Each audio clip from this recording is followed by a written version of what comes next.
Hello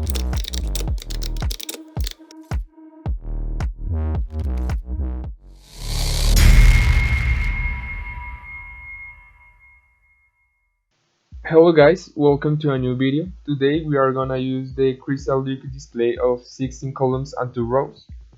First, we have to make the correct connection of a display, as we can see in the screen, where we can set the brightness using the potentiometer. For the code, we're gonna use the Arduino IDE, where including the liquid crystal.h, we can use a lot of instructions to control the display. There, we must define the pins of control as register select, enable, data 4, 5, 6, and 7.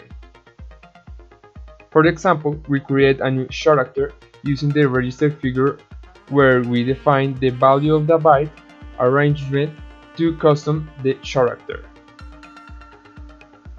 At the setup, we define the size of the display and create the character using the function lcd_create_chart. At the loop, we clean the display, set the cursor, and write the text. We have to wait 2 seconds, and in the fourth cycle, text will move to the left since 22 times. At the end, in another 4 cycle, we clean the screen and write the text together to the new character. Every time the screen is clean, the character will move 1 position to the right, even the pointer increase. An additional effect is the blinking of the screen, and we got it using the function LCD display and LCD no display, which can turn off or on the screen.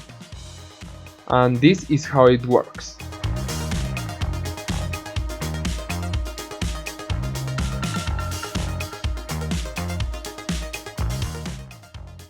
Thank you for watching, and to find more videos like this, take a look of the channel, and if you like, you can subscribe using the link. See you in the next.